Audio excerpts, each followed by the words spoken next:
Let's tell them about the disappearance of Trenny Lynn Gibson. Okay. In 1976, I believe it was October the 8th, there was a high school horticultural class field trip that came to the Clingman Dome area to hike a trail to Andrews Bald, which was 1.8 miles. The class left Bearden High School in Knoxville, Tennessee that morning. Trenny Lynn Gibson left her purse with her mom. She did not have a coat. And remember, this was in October. Up there just now, it was chilly. It was in the 60s. So they got to Clingman's Dome parking lot.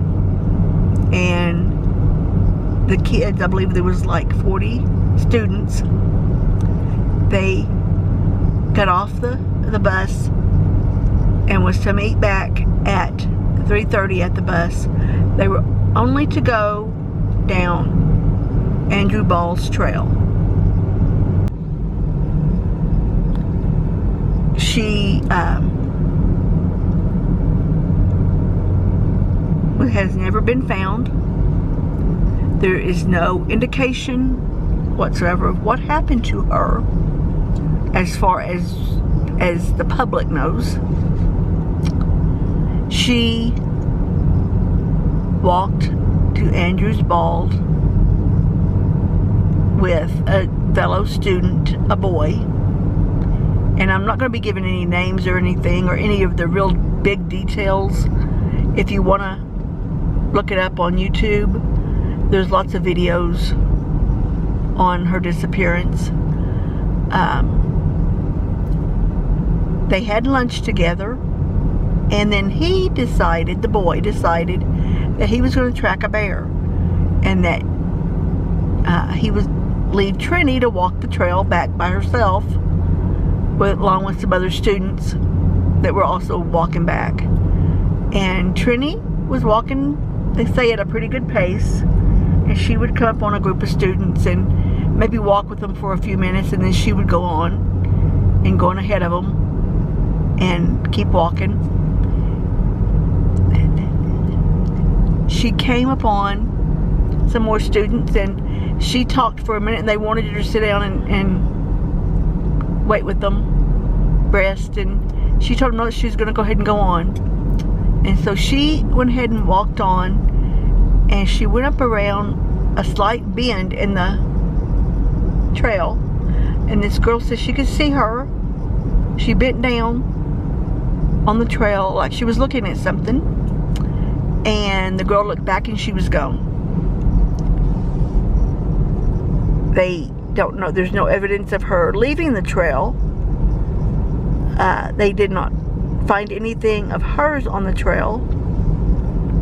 They did find some beer cans and cigarette butts that were there in the area where she did disappear from. It's been, years and years and years. And there's been all kinds of speculations that Trenny met someone here and ran away, that she was kidnapped, that she is still here in the park somewhere, that she died here in the parks. And they died here in the park along the trail somewhere and just was never found. Which is very possible. It is very possible that she is in the park and that she got off the trail and got hypothermia, got lost, and was never found. That is very possible.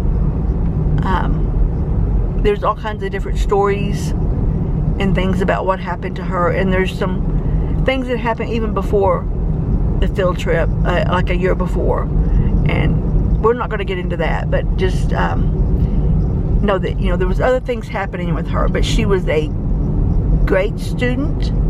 She wanted to become a landscape architect, and she was working part-time at a cafeteria in the Knoxville area. Remember, she was just 16.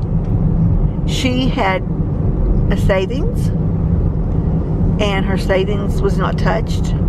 So it doesn't make it very likely that she was going to run away.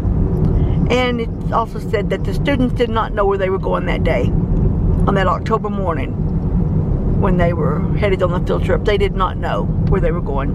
So to me, it's very unlikely that someone kidnapped her that knew her. But it's just an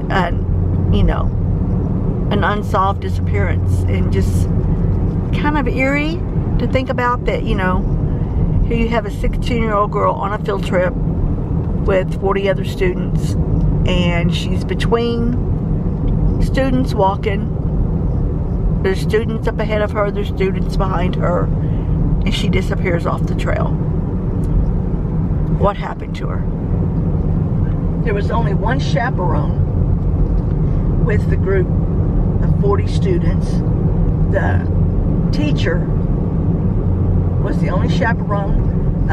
The bus driver drove them to Clevelandstone, but he was not allowed to leave the bus. He had to stay with the bus. So, if you want to find out more about it and hear a little bit more on it, just look up Trenny Lynn Gibson on YouTube, and you'll find all kinds of videos.